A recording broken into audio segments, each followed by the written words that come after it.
Setidaknya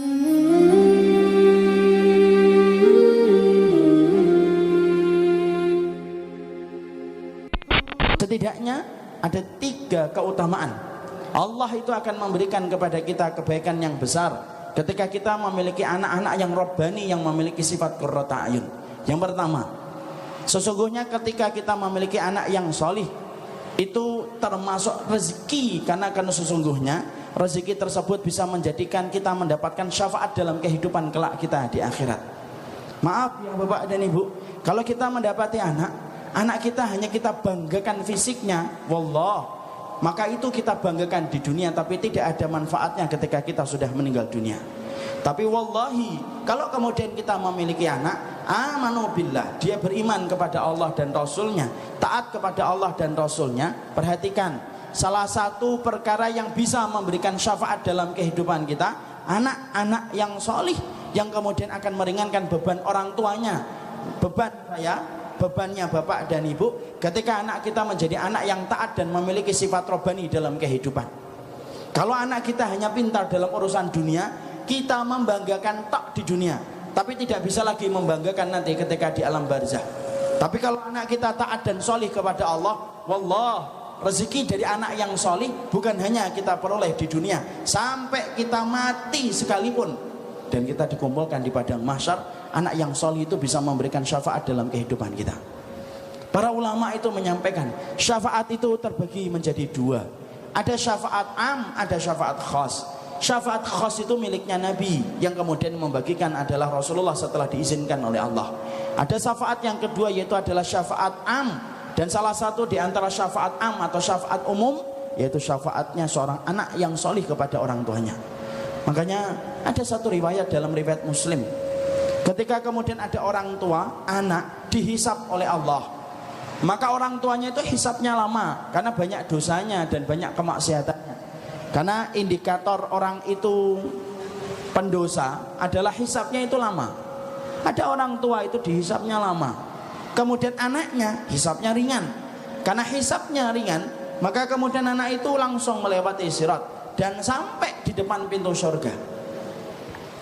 Anak itu ketika mereka sudah di depan pintu surga, maka Allah itu kemudian berfirman kepada anak-anak solih tersebut yang sudah menyelesaikan hisabnya, tinggal melangkahkan kaki untuk masuk ke dalam surga.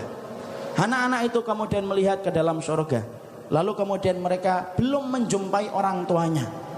Allah berfirman kepada anak-anak itu, udkhulul jannata, masuklah kamu ke surga.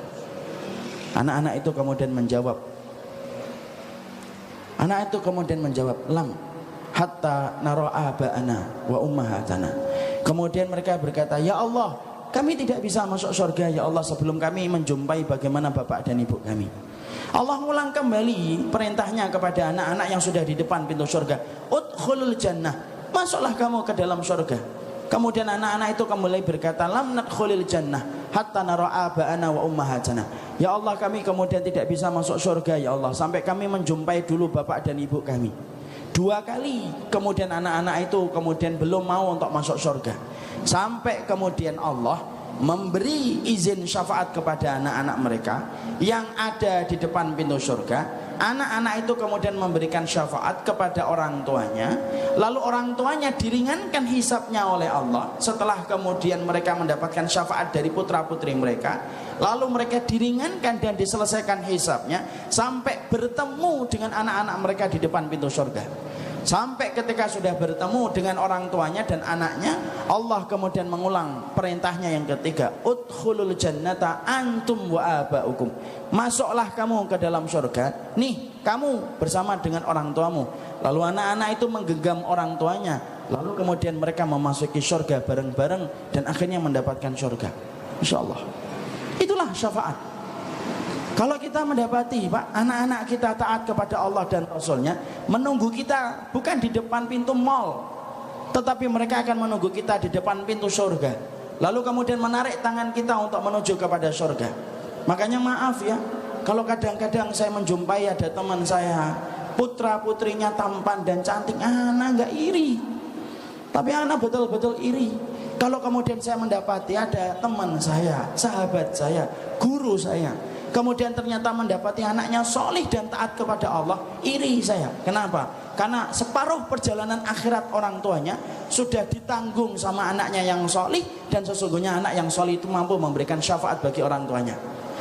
Anak bapak hafal Al-Quran, senyum pak, sesungguhnya sebagian dari urusan akhirat bapak sudah akan dibantu sama anaknya.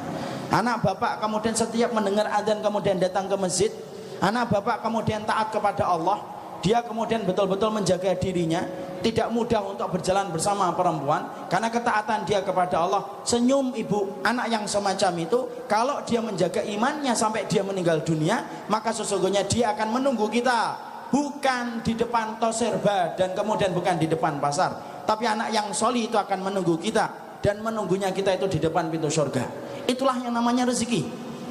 Kalau anak kita pintar dalam urusan dunia, itu dunia. Kalau anak kita kemudian tampan, nah itu dunia. Kita membanggakan tok ketika mereka hidup di dunia. Tapi kalau anak kita taat kepada Allah, itu rezeki. Dan rezeki itu merupakan sesuatu yang paling besar manfaatnya kita rasakan ketika nanti kita akan ditunggu di depan pintu surga. Makanya saya iri kalau kemudian saya punya tetangga anaknya hafal Al-Quran. Saya iri kalau kemudian saya di masjid melihat anak-anak itu kemudian sudah berada di dalam masjid ketika berkumandangnya adzan. Kenapa iri? Karena anak ini kalau betul-betul istiqomah sampai dia meninggal dunia, maka akan menjadi sebab syafaat bagi kehidupan orang tuanya. Itu yang pertama. Yang kedua, apa keutamaannya kita memiliki putra dan putri qurrata a'yun yang kemudian robbani dalam hidupnya? Yang kedua, sesungguhnya doa-doa anak kita kalau mereka solih, maka kemudian doanya itu nyampe kepada kita selaku bapaknya dan selaku ibunya. Tapi maaf ya, kalau anak-anak kita tidak solih, maka kemudian doanya mereka tidak akan nyampe kepada kita kalau kita nanti berkalang tanah mati di dalam kubur. Saya mati pak, bapak mati, istri antum meninggal dunia, kemudian anak kita tidak solih, maaf, doanya tidak nyampe kepada kita ketika kita sudah terbujur kaku di dalam kuburnya. Emang begitu? Iya. Mana dalilnya doanya anak kalau tidak solih tidak nyampe kepada orang tuanya?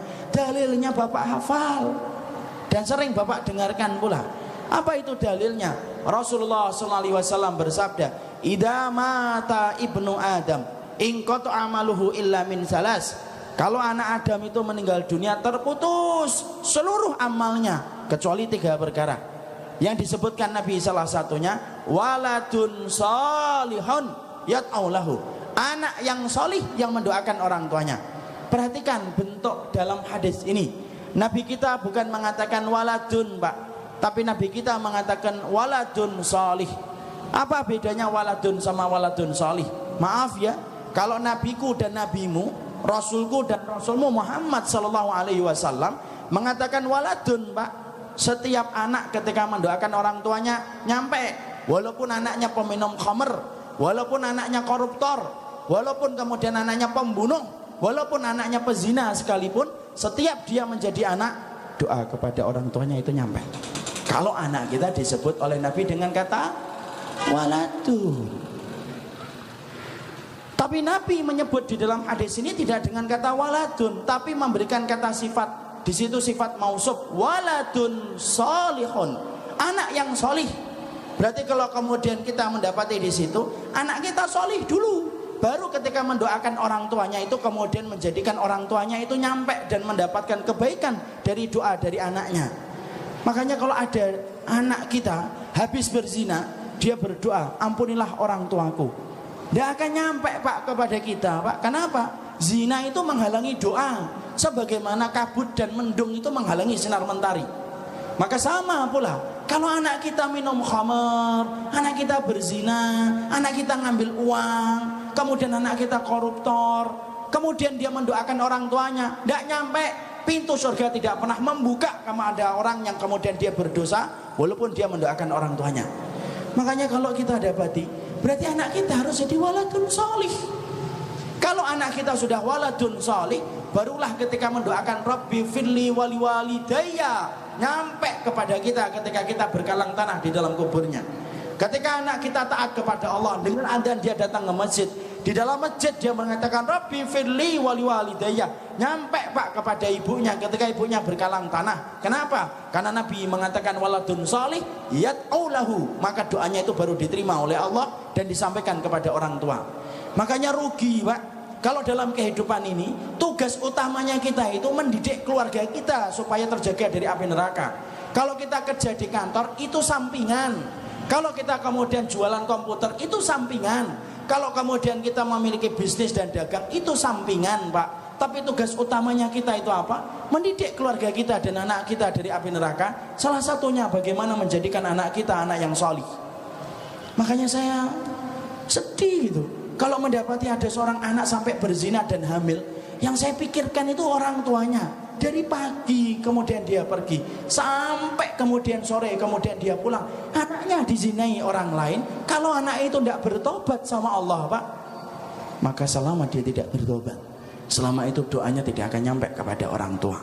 Dan itulah yang kita khawatirkan kalau kita tidak punya komitmen memiliki anak yang solih. Itulah yang kedua Pak. Yang ketiga, apa untungnya kita memiliki anak yang solih? Yang ketiga, anak yang soleh itu membebaskan kita dari sifat yang tercela di hadapan Allah. Apa sifat tercela kita di hadapan Allah itu? Yaitu ketika kita memiliki sifat mandul. Rasulullah menyampaikan dalam satu riwayat Imam Ahmad, atadruna manir ruqub fikum. Nabi berkata, kalian tahu nggak siapa itu orang yang mandul? Para sahabat langsung menjawab, orang yang tidak punya anak ya Rasulullah, mala yulatun lahu min aulad. Mereka tidak punya anak ya Rasulullah. Kemudian Nabi mengatakan ar-ruqub min ummati. Bukan itu yang disebut dengan mandul. Tapi yang disebut dengan mandul kata Rasulullah, yaitu adalah orang yang memiliki banyak anak, tapi seluruh anak yang dia miliki tidak ada yang bisa memberikan manfaat untuk agama Allah. Itulah yang mandul. Anak kita Pak banyak, tapi ternyata tidak solih, tidak pernah bantu agama Allah, tidak pernah bantu masjid, tidak pernah membantu kiai, tidak pernah membantu ustadz. Sibuk dengan gamenya, sibuk dengan kemudian urusan duniawinya. Ketika kemudian dia sudah kuliah, maka yang difikirkan itu hanyalah hobinya dan kesenangannya. Ketika sudah kerja, maka dia sibuk dengan keluarganya, tidak sama sekali membantu agama Allah. Walaupun kita punya anak semacam ini sampai 15 anak kita, maka kita ini mandul, dikatakan oleh Rasulullah. Kenapa mandul? Karena anak kita tidak bisa mendatangkan manfaat untuk agama Allah. Makanya inilah yang kita khawatirkan. Jangan-jangan kita punya anak, ditanya anaknya berapa Pak? 6. Anaknya berapa Ustaz? 5. Anaknya berapa? 12. Tapi ternyata walaupun kita punya anak 12, setiap tetangga kita memandang kita dan istri kita subur, tapi di hadapan Allah kita kemudian disebutnya mandul. Kenapa? Setiap anak yang dititipkan kepada kita, ternyata tidak ada yang membantu Allah lewat agama yang dibantu olehnya ketika anak kita tidak solih Pak. Makanya senang kalau hari ini saya mendapati anak-anak muda sudah mengikuti berbagai komunitas-komunitas untuk meningkatkan iman. Ada pejuang subuh, itu orang tuanya senang Pak. Kenapa? Berarti orang tuanya tidak lagi memiliki sifat mandul. Kenapa? Anak mereka membantu agama Allah. Saya mendapati ada orang atau gerakan hijrah, sahabat hijrahku, itu senang orang tuanya. Kenapa? Mungkin anak kita belum sukses di dalam masalah dunianya, tapi dia sukses dalam urusan akhiratnya. Kenapa? Karena dia telah membantu agama Allah, dan itu membebaskan orang tuanya dari sifat mandul. Yang kita khawatirkan, kita disebutnya subur sama tetangga, teman-teman SMP kita menyebut kita subur banget, tapi ternyata kita mandul ketika anak kita tidak ada yang bermanfaat untuk agama Allah. Bahkan ngelirik masjid pun tidak pernah, kecuali hanya untuk melaksanakan sholat Jumat. Makanya inilah yang kita khawatirkan.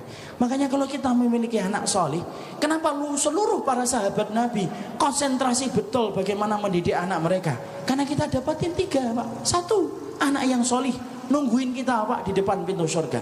Anak kita kalau solih Pak, maka setiap dia mendoakan kita nyampe kepada kita kalau kita nanti berkalang tanah di dalam kubur. Kalau anak kita solih Pak, berarti kemudian menjadikan kita tidak memiliki sifat tercela di hadapan Allah, yaitu adalah ketika kita tidak menjadi mandul dengan anak kita yang solih. Dan itulah kebahagiaan yang luar biasa.